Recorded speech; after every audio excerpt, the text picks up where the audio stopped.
Hermanos, a abrir sus Biblias en el libro de Nehemías y vamos a estar leyendo el capítulo 8, versos 5 al 8. Nehemías capítulo 8, versos del 5 al 8.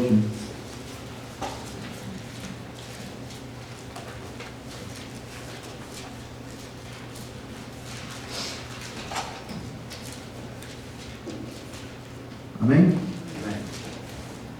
Nehemías 8, capítulo 8, versos 5 al 8. Y dice la palabra de Dios de esta manera: y abrió Esdras el libro a la vista de todo el pueblo, pues él estaba más alto que todo el pueblo, y cuando lo abrió, todo el pueblo se puso en pie.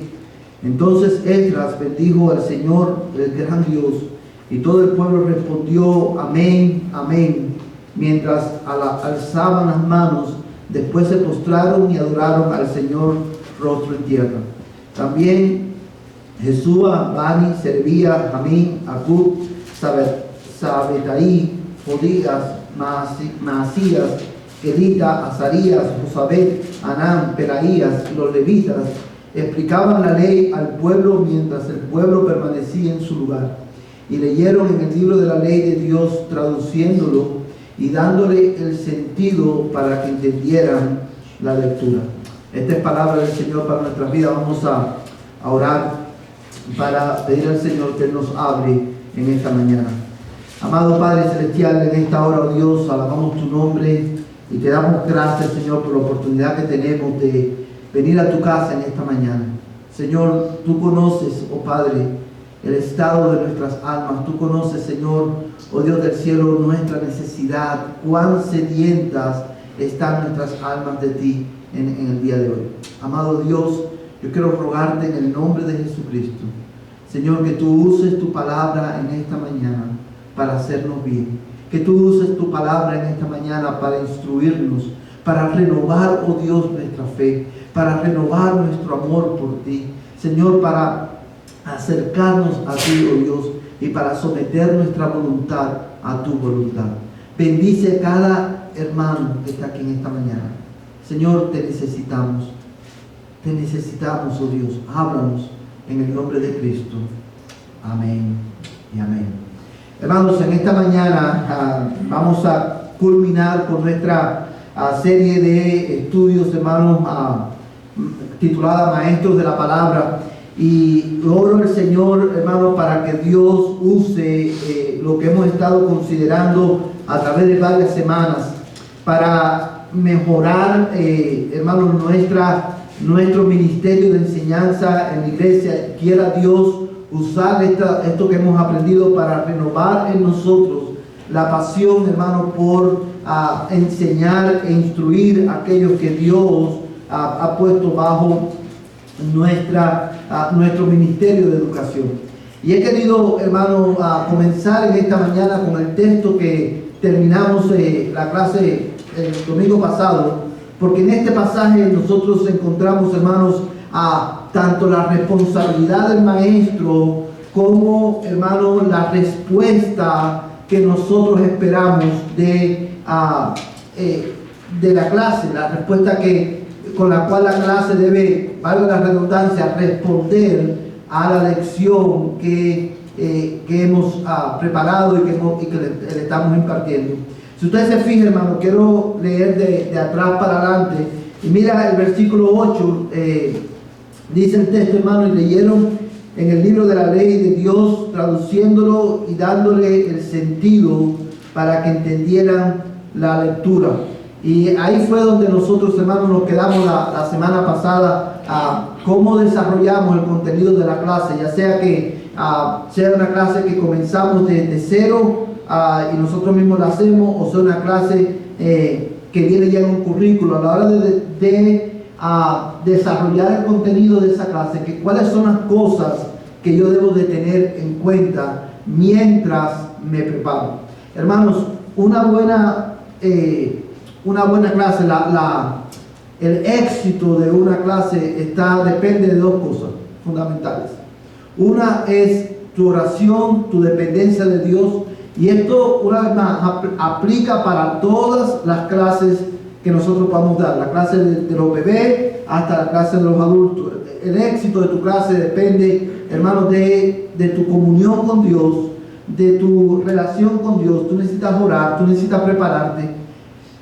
Pero también, hermano, el otro fundamento del éxito de la misión es tu preparación. Tú tienes que prepararte.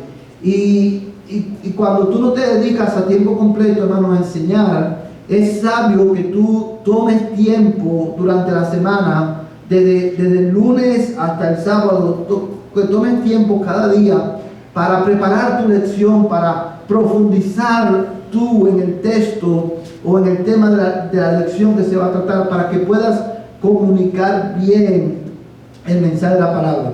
Y hermanos, cuando nosotros vimos, hermanos, que no, si bien es cierto que tenemos que enseñar, y si bien es cierto que tenemos que transmitir, explicar el pasaje, darle sentido, como dice el texto, para que la iglesia, tu clase, entienda no solamente la lectura, sino también el contenido, la verdad que tú quieres enseñarle. También es cierto, vimos, y aquí nos quedamos, hermano, que nosotros no podemos darle tampoco a la clase la comida masticadita ahí en su boca. Nosotros debemos de llevar a la clase a interactuar con el texto bíblico, a interactuar con el texto bíblico, porque nosotros, acuérdense que no solamente estamos transmitiendo una enseñanza, sino que también queremos que la iglesia o tu clase responda adecuadamente a esa enseñanza.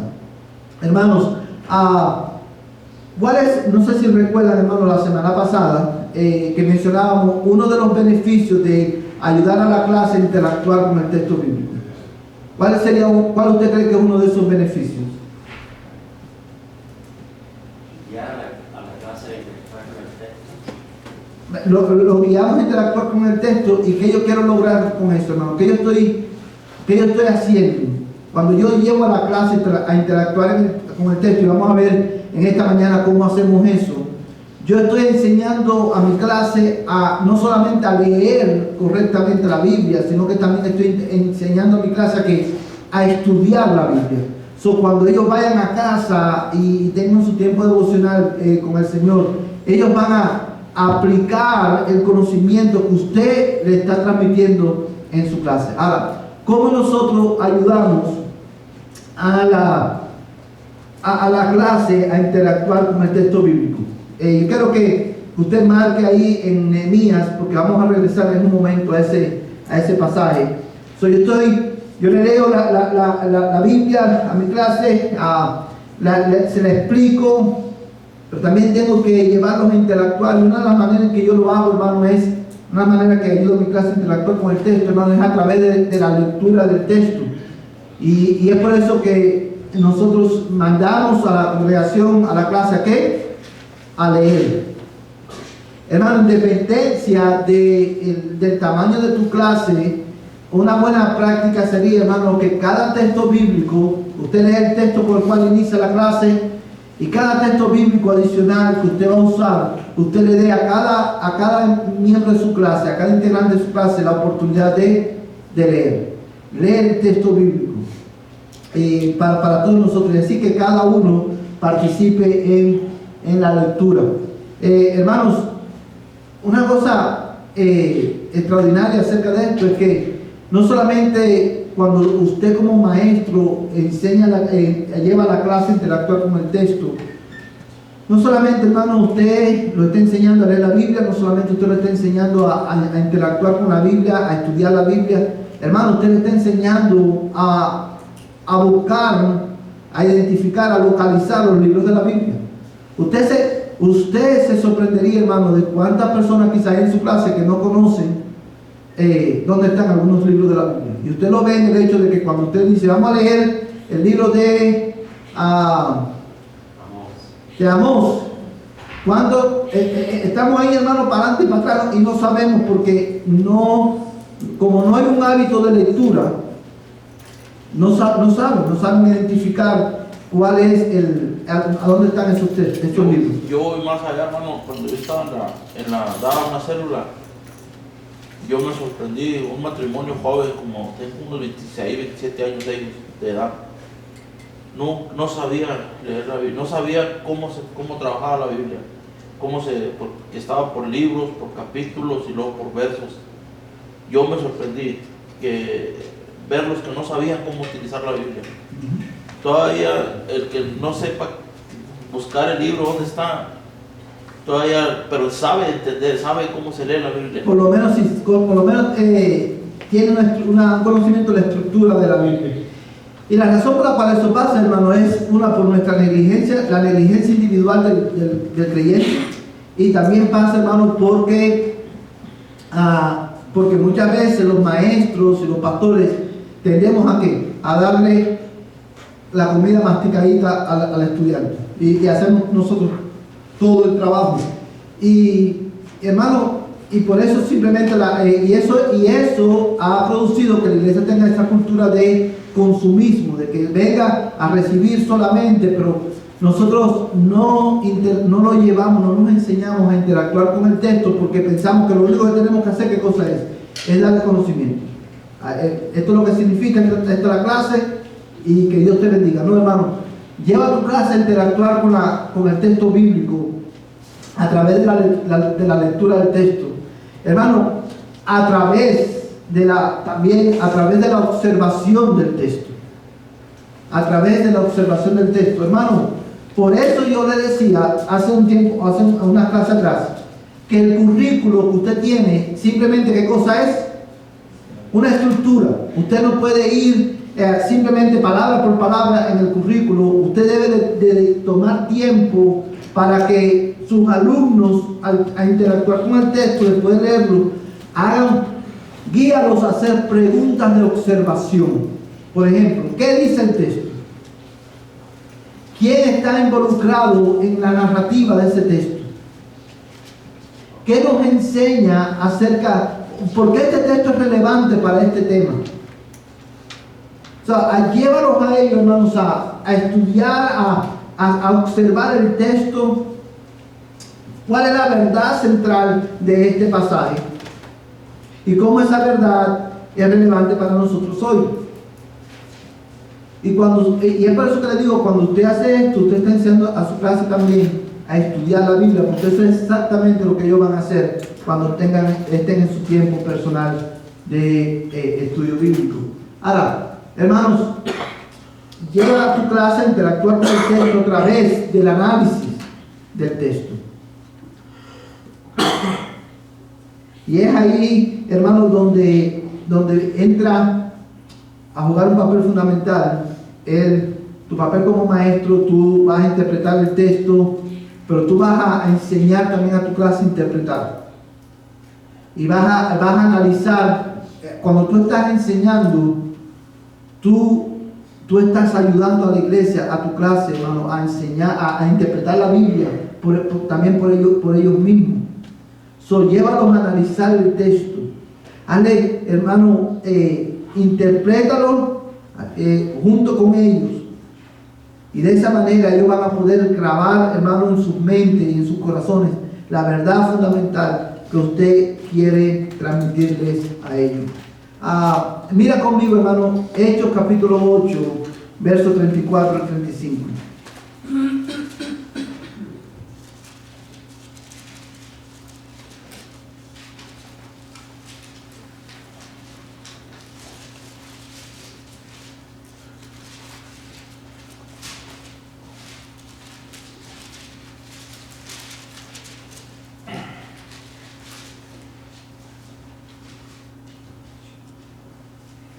¿Todos lo tienen, hermano? ¿Quién lo quiere leer?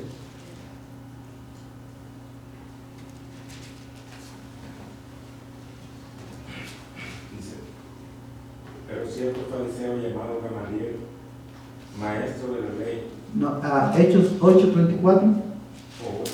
Sí.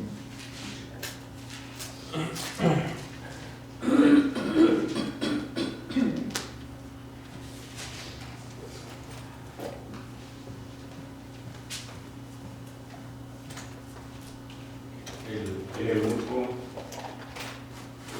respondió a Felipe y dijo: te ruego que me digas de quién dice esto el profeta.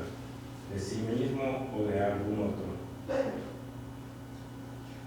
Entonces Felipe abrió su boca y comenzó desde esta escritura, y comenzó Entonces Felipe abrió su boca y comenzando desde esta escritura le anunció el Evangelio de Jesús. Amén. Gracias, hermano. Fíjate cómo dice el texto, hermano. La mayoría de nosotros conocemos este texto de la escritura. Dice el verso 34, el eunuco respondió a Felipe y dijo, te ruego que me digas, ¿de quién dice esto el profeta? Ahora, esta pregunta que le dice el eunuco está dentro de un contexto. Y si usted se fija, hermano, en el verso 30, yo creo que vayamos un poquito atrás, al verso 30, verso 30, verso 31, y luego vamos a ir de nuevo al verso 34. Dice el verso 30, cuando Felipe se acercó corriendo, le oyó leer al profeta Isaías y le dijo, ¿entiendes lo que lees? Fíjate la pregunta que Felipe le dice, entiendo lo que lees. Y él respondió, ¿cómo podré a menos que alguien me guíe? E invitó a Felipe a que subiera y se sentara con él. Fíjate, hermano, la pregunta que Felipe le hizo, y mira la respuesta que le da el eunuco. ¿Tú entiendes lo que lees? Esa es una pregunta, hermano, que de observación al texto, una pregunta que usted también puede hacer para ayudar a su estudiante, a su clase, a analizar el texto. ¿Tú entiendes lo que esto significa? ¿Tú entiendes? Y una buena práctica, hermano, es, por ejemplo, cuando usted tiene un texto bíblico, usted lo está analizando en su clase, hacerle esta pregunta es una pregunta muy interesante. ¿Tú entiendes lo que esto significa? Y dar oportunidad a la clase para que cada quien o alguno de ellos pueda decir, bueno, yo entiendo que esto significa esto, o yo entiendo que esto significa esto. Cuando eso pasa, usted se va a dar cuenta cuántas interpretaciones diferentes la iglesia puede tener, o tu clase puede tener de un solo texto bíblico. Y ahí es el momento en que usted como maestro, usted lo va a ayudar a analizar profundamente el texto para llegar a la interpretación correcta, porque un texto, ¿cuántas interpretaciones tiene? Una sola. Y dice Felipe, hermano, ¿cómo? En el verso 31, y el eunuco respondió, ¿cómo podré, a menos que alguien me guíe o me instruya? Eso es nuestra responsabilidad, instruirlos, hermano, y la manera de hacerlo es interactuar con el texto, ayudarnos a interactuar con el texto bíblico, haciéndole preguntas, observando el texto bíblico. Y dice, hermano, el verso 34, y el eunuco respondió a Felipe y dijo, te ruego que me digas, ¿de quién dice esto el profeta? ¿De sí mismo o de algún otro? Entonces Felipe abrió su boca y comenzando desde esta escritura le anunció el Evangelio de Jesús. Dos cosas importantes en el verso 35, hermano. Fíjate que el eunuco le hace una pregunta, él no entendía lo que estaba leyendo, y eso se hace evidente en la pregunta que le hace. ¿De quién está hablando el profeta aquí? ¿De él o de otra persona? Y dice el texto, hermano, que Felipe abrió su boca y comenzando desde esta escritura le anunció, ¿qué cosa? El Evangelio de Jesús, porque a la hora el propósito mío de ayudar a mi clase o guiarla a interactuar con el texto bíblico a través de la lectura, a través de la observación y a través del análisis del texto, es enseñarle cómo ese pasaje de la escritura apunta ¿a quién? A Jesucristo. Cómo ese pasaje de la escritura apunta a Cristo y cuál es la implicación de eso para nuestras vidas. Ahora bien, hermanos, ¿qué usted observa? Y vamos a poner en práctica algo, esto que estamos diciendo. En el verso 35, ¿cuáles serían dos aplicaciones que nosotros podemos hacer? ¿O cuáles son dos verdades que están implícitas? Verdades que están implícitas en ese pasaje. Verso 35. ¿Cuáles son dos verdades que están implícitas en ese pasaje? Lo que está pasando aquí, hermano, es que le está dando el Evangelio al eunuco porque no sabía. Uh-huh. Ok, si nos vamos para atrás, El miércoles hablamos de Jesucristo cuando estaba en la gloria de Jacob y igual las mujeres someterán ahí, ¿okay? Entonces él le dice, dame de beber, y la mujer le dice, ¿cómo puede ser que yo te pueda dar de beber porque tú eres un judío? ¿Okay? Entonces Jesús le responde y le dice, para que ella entendiera, le dijo, todos los que toman agua de esta, te la sé. Dice, si tú tomas agua que yo te doy, le está dando el evangelio a la señora esta, la mujer, ¿okay? Nunca más va a tener sed, ¿okay? Y ella no entendía lo que estaba diciendo, no lo entendía, y él estaba explicando de la manera que ella entendía. Entonces empezó a reconocer a la mujer que estaba hablando de Jesucristo, de que le estaba hablando el Señor, le estaba dando el evangelio en una manera que ella podía entender, por eso lo pusieron así, lo puso, de ahí fue el Señor lo que le dijo en ese tiempo. Sí, hermano. Hermano, ¿cuáles son dos verdades que usted ve implícitas en ese texto? Que un hermano debe de anunciar, o sea, uno debe proclamar el evangelio, hermano, porque dice, entonces Felipe abrió su boca, porque si uno no habla, la gente no va a escuchar. No debe proclamar el evangelio, muy bien. Otra. Que puede ser a través de cualquier escritura, porque dice que empezó desde esa escritura. Muy bien. Nosotros debemos proclamar el evangelio y podemos hacerlo de cualquier otra escritura, de cualquier libro de la Biblia. Ahora, todo eso que ustedes han dicho, hermano, está bien. Ahora, mira, quiero ir un poquito más allá y quiero hacer dos aplicaciones, hermano, de este texto a nosotros como maestros. Dice el texto, entonces Felipe abrió su boca y comenzando desde esta escritura. Hermano, la palabra de Dios es la autoridad suprema en la vida de la iglesia. Nosotros, la iglesia cristiana, somos sola escritura. Y eso implica que la autoridad suprema, hermano, en todo lo que respecta a lo que debemos creer y cómo debemos vivir, es la palabra de Dios. Ahora, hermanos, eso tiene implicaciones para nosotros como maestros. Y la primera implicación es esta, hermanos. El currículo principal de tu clase, ¿cuál es? La Biblia. El currículo principal de tu clase es la Biblia. Tú necesitamos pasar tiempo en la escritura en nuestra clase. Una vez más, si no puedo enfatizar esto lo suficiente. Hermanos, el currículo de tu clase, cualquiera que sea, siempre es simplemente una estructura, es una guía que provea información adicional. Es para que tú te prepares, pero tú tienes que trabajar sobre ese currículo, tú tienes que trabajar basado en la escritura, porque el currículo principal es la Biblia, la palabra de Dios.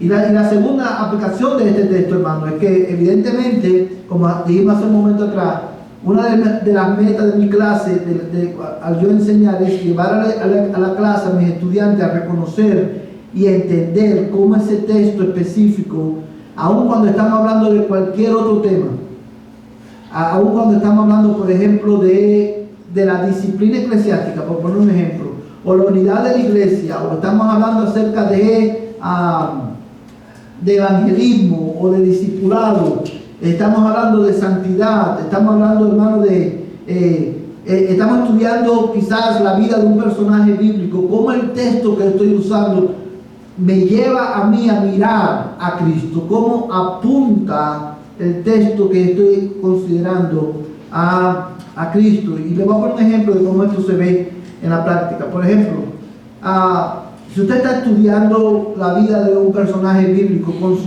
su clase, ya sea la vida de Saúl, la vida de David, quizás la vida de cualquier personaje bíblico. Una vez que usted está llevando la clase, guiándola en el análisis, al interactuar con el texto, hermanos, es imperativo que nosotros tomemos la vida de este personaje y le enseñemos a la clase cómo ese personaje apunta de una u otra manera a hacer a Jesucristo, que es el centro, el tema de la Biblia. Porque el tema, hermanos, de la escritura, como ustedes saben, es Jesucristo. Hermanos, yo no quiero, aun cuando estoy estudiando la vida de un personaje bíblico, mi intención no es llevar a la clase, o sea, la intención de esa clase no es llevar a mi estudiante a ser como ese personaje bíblico. Tenemos que ser como David, hermano. Hermano, pero hay hay dos, según escuché, hay dos maneras de interpretar la Biblia. Y una es que, por ejemplo, ahora en día hay unos lugares donde interpretan la Biblia y quieren encontrar a Jesús en lugares donde no está Jesús. Entonces, por ejemplo, si leemos este pasaje que estaba leyendo aquí el eunuco, que no era cualquier pasaje, es Isaías 53, si no me equivoco. Entonces, ahí sí está Jesucristo. Pero, por ejemplo, hay unos pasajes donde, por ejemplo, he escuchado a hermanos que dicen, que quieren escuchar, por ejemplo, en cualquier relato que hay de la Biblia, quieren meter a Jesucristo ahí. Y sí, probablemente habla acerca de él, pero no. Quieren como interpretar que esta cosa significa que Cristo es esto y esto es la... Entonces, pero una manera como esotérica de interpretar el texto. Sí, hermano. Ahora, yo quiero abundar un poquito en lo que el hermano está diciendo. Voy a poner un ejemplo de cómo esto se ve. Yo creo que el pastor Sujel Michelén lo decía muy claro, explicaba esto muy claro. Él decía, la Biblia es cristotélica, o sea, la Biblia, el tema de toda la Biblia, y yo creo que en eso todos estamos de acuerdo, es Jesucristo. Y esto lo vemos, hermano, en el hecho de que sí, Jesús, como dice el hermano, el Felipe estaba usando un pasaje específico que era una profecía acerca de Jesucristo, y hay muchos pasajes en la Biblia como eso. Sin embargo, cuando nosotros leemos el relato de los discípulos que iban camino de Maús y Jesús se encontró con ellos, nosotros leemos el texto, hermano, que Jesús, comenzando por Moisés, los salmos y los profetas, le anunció lo que las escrituras dicen de él. Ahora bien, ¿qué significa, hermano, que la Biblia es cristotélica? ¿O qué significa a qué me refiero cuando digo que debemos llevar a la clase a ver a Jesús en cada texto bíblico? Yo voy a poner un ejemplo de un texto bíblico que tratamos aquí no hace mucho. Cuando Amón, creo que fue, que violó a su hermana, a Tamar. ¿Se recuerdan de ese texto bíblico? Hay todo un relato de cómo pasó y cuál fue el resultado y cómo Absalón programó la venganza. Es un texto bíblico, hermano, que si usted lo lee y usted dice, ¿dónde está Jesús aquí? ¿Quién es el tipo de Cristo? Porque hay veces que hay textos bíblicos, hermano, que contienen tipos de Cristo. Y que un tipo de Cristo es una persona, una cosa, una actividad, una fiesta que apunta a una realidad mayor, apunta a Jesucristo. Y esos tipos de Cristo, hermano, no lo inventamos, no lo inventan los teólogos, sino que la misma escritura te da luz en esos tipos de Cristo. Por ejemplo, los sacerdotes del Antiguo Testamento eran ¿qué? Tipos de Cristo, porque apuntaban a un sacerdote mayor por excelencia. Los reyes, el rey David era ¿qué cosa? Un tipo de Cristo. Ahora, cuando nosotros leemos las fiestas, por ejemplo, que tenían los judíos, apuntaban ¿a quién? A Cristo. Todo la fiesta de los tabernáculos, la Pascua, todas esas fiestas tenían su cumplimiento ¿en quién? En Cristo. Y de esos textos es relativamente fácil hacer la conexión con Cristo. Pero textos como los que le acabo de mencionar, hermano, Amón no es un tipo de Cristo.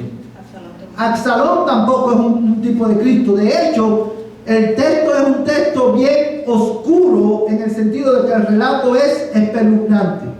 Y usted se pregunta como maestro, ¿cómo yo llevo a la clase a mirar a Cristo en este texto? ¿Cómo este texto me ayuda a mí a ver a Cristo? Porque el texto no se trata de meter a Cristo en ese texto, como por ejemplo yo puedo decir, Bueno, Absalón tomó venganza de su hermana y eso nos hace reflexionar en que Cristo, el Hijo de Dios, y puedo meter cualquier disparate ahí porque mi intención es meter a Cristo a la fuerza. No. Pero sin embargo, ese texto me ayuda a mí a llevar a mi clase a mirar a Cristo. ¿En qué sentido? ¿Cómo? Y la mayoría, muchos de los que estamos aquí somos maestros. ¿Cómo tú llevas a Cristo a la clase a mirar a Cristo en ese texto? Porque hay esperanza. ¿Por qué hay esperanza? Porque a pesar de, hermano, de que en ese relato hay la maldad, eso nos ayuda a que como pecadores nos guía a mirar a Cristo. Exactamente. Yo creo que ese relato es un relato que habla de la depravación del ser humano. Sí, porque él dice ahí que él va a vengar, no nosotros también hay que ser esa manera. Sí, ese es un relato, hermano, que habla de la depravación de la naturaleza humana. Y cuando yo tomo ese relato, yo tengo que llevar a la clase a ver, hermano, tú y yo no somos diferentes a Amón. Ese relato también lleva como a tener en cuenta el juicio de Dios, de Cristo, pues es el juicio que traía David sobre su familia. El pecado tiene también consecuencias, hermano. Hermano, una cosa muy importante en una clase voy a usar ejemplo de los adolescentes, que usted captura la atención en los primeros 5 minutos que usted, ¿okay? Porque estos adolescentes traen muchas cosas en la mente. ¿Okay? Si usted no nos trae la atención de lo que quiere decir, va a batallar el resto del tiempo con su Una clase. Estaba un señor en una congregación y se durmió. Y vino el pastor y le dijo a otro hombre, ve despierta a ese. Y le dice el hombre, no, va despierto usted porque usted lo puso a dormir. Sí, hermano. Tiene los primeros 5 minutos que usted empieza a predicar, hermano, tiene que agarrar toda la atención de nosotros. Y por eso es importante dar una buena introducción a la clase. Hermanos, yo tomo ese texto y si yo simplemente, ese texto nos deja todo como sin esperanza, porque nos confronta con nuestra propia maldad, la maldad de Amón, pero también la maldad de ¿quién? De Absalón. Y yo tengo que llevar a mi casa a ver que nosotros no somos muy diferentes a ellos y que Amón, tanto como Amón, como Absalón, como usted y yo necesitamos ¿quién? Un Salvador, que es Cristo. Fíjese cómo yo estoy tomando un texto que es oscuro en el sentido del relato que contiene, y llevo mi clase partiendo de ese texto a mirar a ¿quién? A Cristo, que es el Salvador. A eso es lo que me refiero. No es simplemente, no es meter porque obviamente, evidentemente hay mucha gente que hace eso. Y la Biblia es cristocéntrica, hay que meter a Cristo en todo. Y por eso el pastor Suger decía, no, la Biblia es cristotélica. Porque el tema de la Biblia, el tema principal es Cristo. Y yo de cualquier pasaje, por ejemplo, hay un pasaje en el libro de los Jueces, cuando el levita, un levita corta a su concubina. ¿Y por qué? ¿Qué le hicieron a la concubina del levita? La violaron en manada. La violaron en manada. Y él corta y la distribuye por todo Israel. La dejaron muerta. Sí, hermanos, ¿quién es el tipo de Cristo ahí? Nadie. Sin embargo, es un texto que nos enseña qué cosa. Una vez más nos apunta a la depravación del ser humano y a la necesidad de un Salvador. Y yo llevo a la clase a ver cómo ese texto, a un texto como eso, refleja nuestra maldad y nos llevan a mirar a quien, a Cristo, buscando, hermanos, salvación para nuestras almas. Amén, hermanos. Ahora, hermanos, es por eso que es importante que nosotros ayudemos a interactuar a la clase con el texto bíblico. Hermanos, quiero terminar en los minutos que nos quedan con una aplicación. ¿Cuáles son las tres partes importantes de una clase? Introducción, que ahora vimos, el contenido de la clase como tal, que ya acabamos de verlo también, cómo yo desarrollo el contenido de la clase. Tengo que llevar a mi clase a interactuar con el texto bíblico y con la aplicación, hermano. Yo quiero resaltar algunas verdades. Recuerden que cuando usted está enseñando, usted quiere lograr algo en la vida de su clase. El propósito es que su clase responda al mensaje o a la clase que usted está dando. Mira conmigo, hermano, este pasaje de la Escritura, Hechos capítulo 2, verso 37. Hechos capítulo 2, verso 37.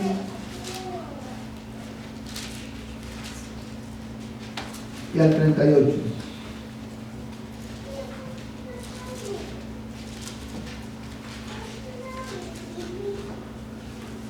¿No lo tienen, hermano?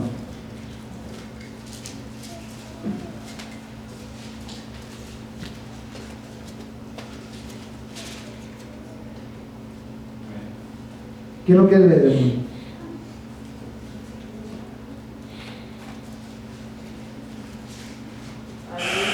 Al oír esto, confundidos de corazón, dijeron a Pedro y a los demás apóstoles: Hermanos, ¿qué haremos? Y Pedro les dijo: Arrepentíos y sed bautizados cada uno de vosotros en el nombre de Jesucristo para perdón de vuestros pecados, y recibiréis el don del Espíritu Santo. Amén. Fíjate como dice este texto, hermano.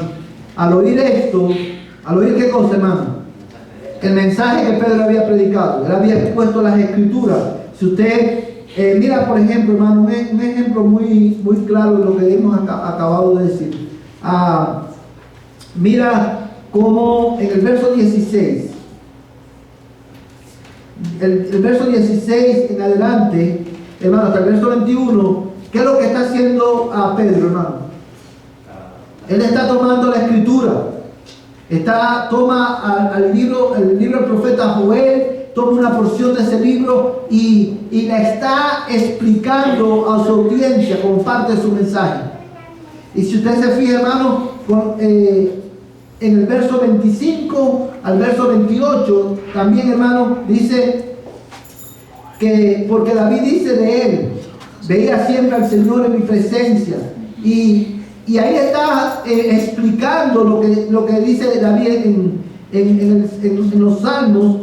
Y dice también, hermano, en el verso 34, porque David no ascendió a los cielos, pero él mismo dijo el Señor a mi Señor: siéntate a mi diestra hasta que ponga a tu enemigo por estrado de tus pies. Él ahí que está haciendo, hermano. Él está explicando cómo David, cuando dijo lo que dijo, estaba hablando acerca de quién, de Cristo. Y él está básicamente diciendo: David era un tipo de Cristo. Él no estaba hablando de él mismo, él estaba hablando de Cristo. Pero él va desde el profeta Joel, los Salmos, y explica. Y en el verso 36 dice: sepa pues con certeza toda la casa de Israel que a este Jesús, a quien vosotros crucificasteis, Dios le ha hecho Señor y Cristo. Al oír esto, compungidos de corazón, dijeron a Pedro y a los demás apóstoles: hermanos, ¿qué haremos? Y esta pregunta, ¿qué haremos?, es una pregunta ¿de qué? De aplicación. ¿Cómo yo respondo? ¿Cómo respondemos a esta verdad? ¿Cuál es la respuesta adecuada a esta verdad? Hermanos, quiero que regrese conmigo por un momento al libro de Nehemías. Let's go back to the book of Nehemiah. Nehemías capítulo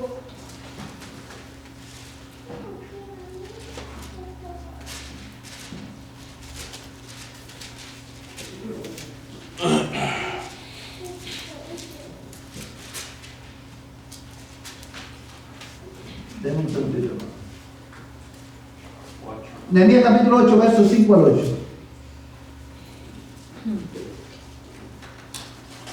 Nehemías capítulo 8, del 5 al 8. ¿Todos lo tienen, hermano?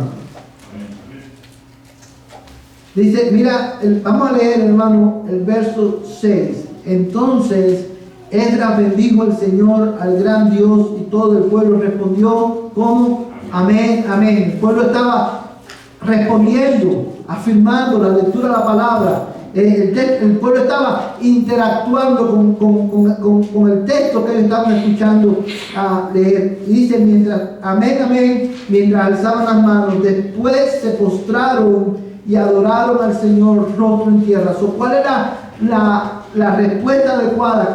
¿Cuál es la respuesta que yo quiero o que yo debo buscar en mis estudiantes, hermano? Que a la luz de la verdad que ellos han aprendido, ellos adoren a Dios. Y esa adoración, como maestro, yo voy a llevarlos a ver cómo ellos pueden adorar a Dios, no solamente en el templo, sino en cada aspecto de su vida, basado en la verdad que ellos acaban de aprender. ¿Sí lo puede ver, hermano?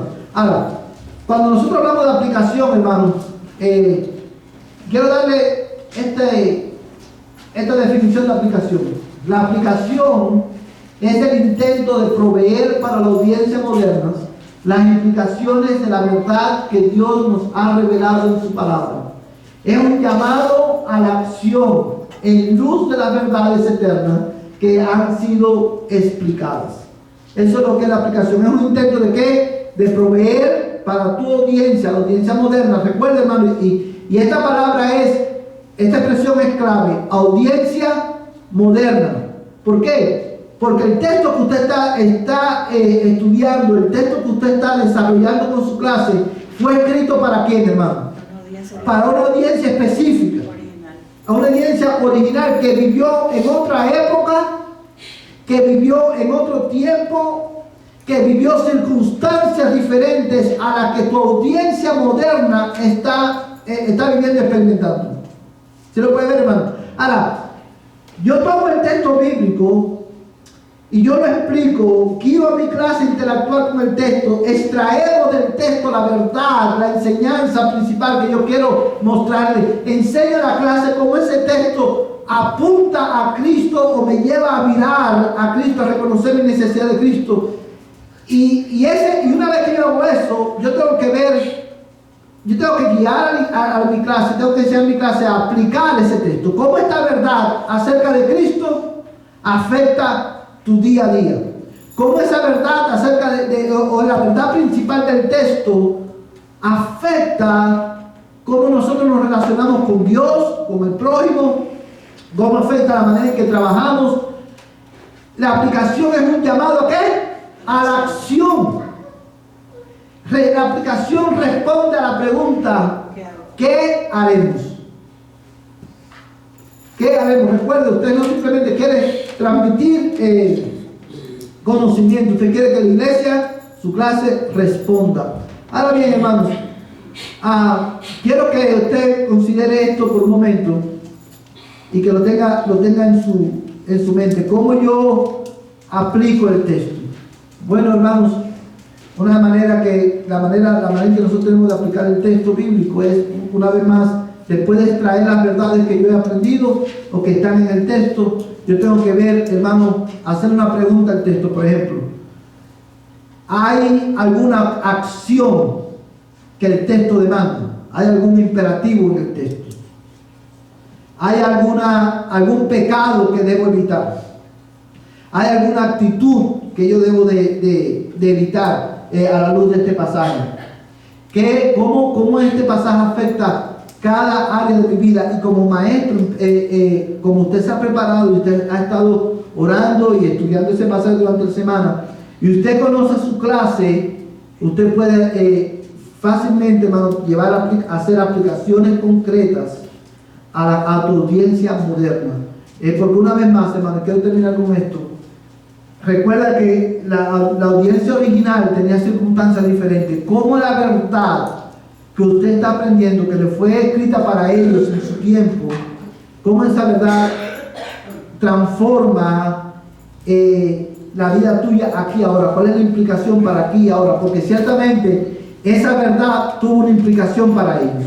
La manera en que la audiencia original respondió al texto bíblico es diferente a la manera en que nosotros vamos a responder.